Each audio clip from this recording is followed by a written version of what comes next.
Let's take a look at signal transmission. In particular, we want to take a look at what it means to have distortionless transmission of a signal.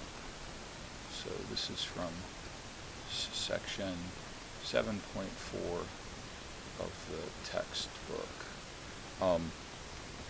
Just a quick review of how frequency response affects our signal. Recall that since the output of a linear time invariant system can be found by convolving the system impulse response with the input, then in the Fourier transform domain,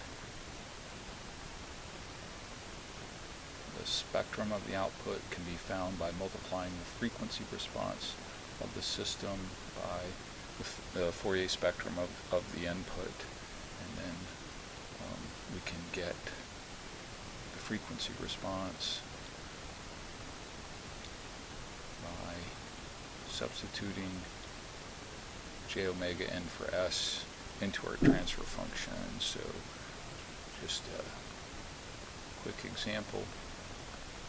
This is problem 7.4-1a from the textbook. We're given transfer function is equal to 1 over s plus 1.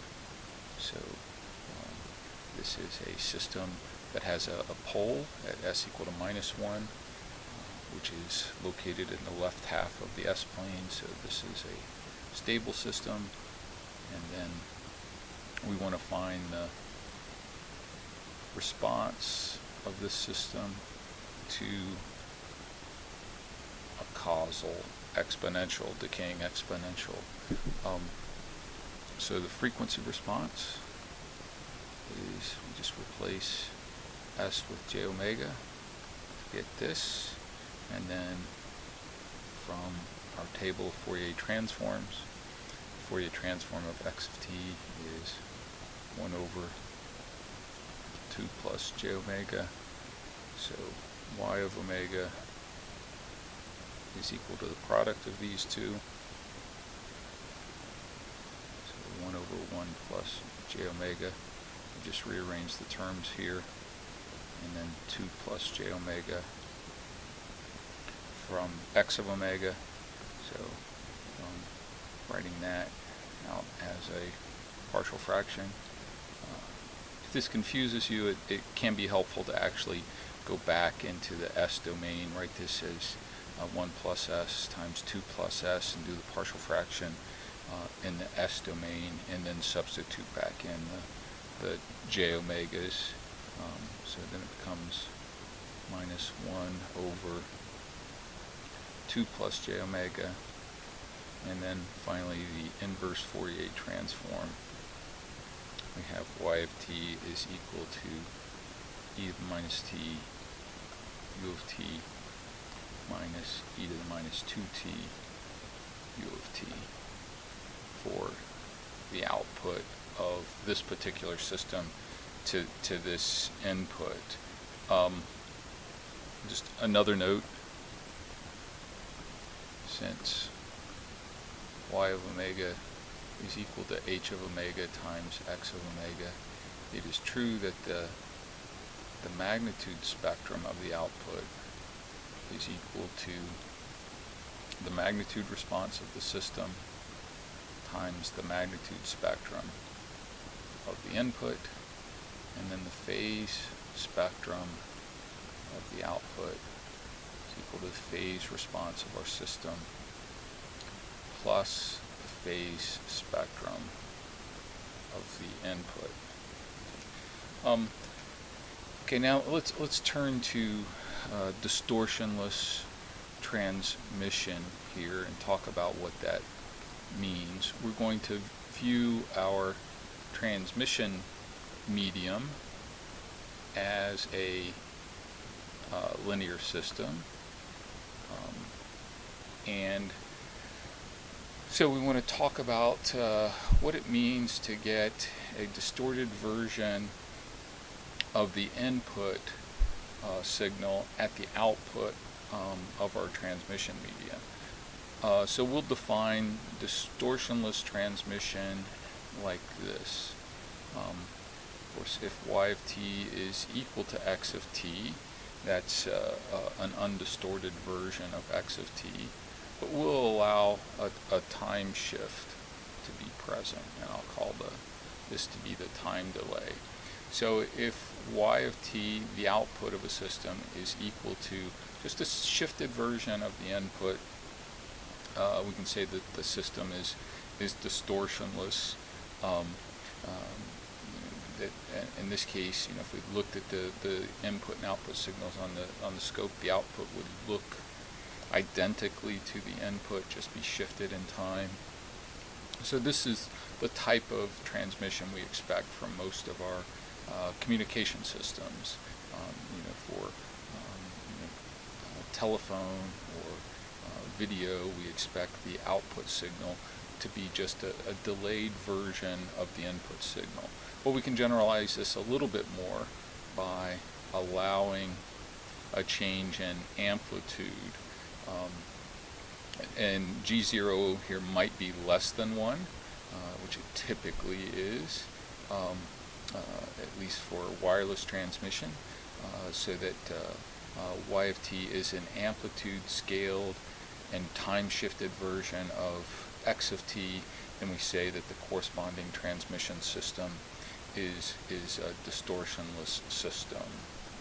So if we look at what's going on here in the transform domain, the Fourier transform of the equation above would be G0 x of omega, and then the time delay is just e to the minus j omega times td. Well, again, if I equate this to h of omega times x of omega, I see that the frequency response of a distortionless system has to have this form. It's equal to G0 times e to the minus j omega td, which means that the magnitude response has to be a constant over all frequency.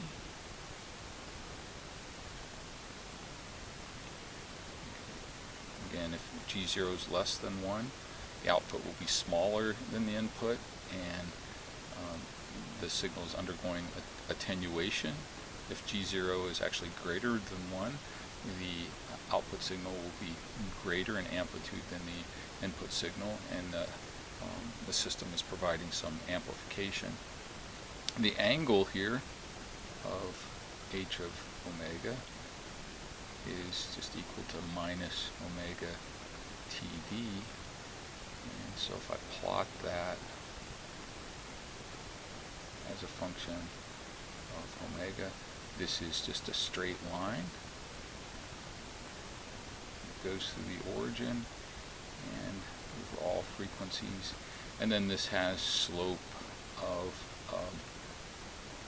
1 over td, so that omega equal to, it has a slope of minus td, so omega equal to 1 over td, this will be equal to minus 1 radian, for example, and at minus 1 over td, the angle would be 1 radian. So what we're looking for in a distortionless system, it has to have a constant magnitude response and then a linear phase response. Okay. These are the characteristics of a distortionless system. As a side note, I should notice if there is no time. I should note that if there is no time delay, then the phase response is 0, and then the output in that case is just an amplitude scaled version of the input. But if our system has a constant time delay over all frequencies, then that corresponds to a linear phase shift.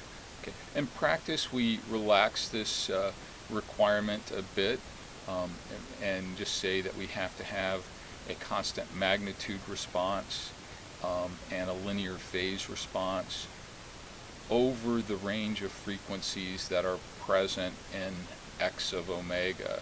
So, for frequencies outside the spectral bandwidth of x of omega, or at those frequencies at which x of omega is equal to 0, doesn't matter what's going on with h of omega.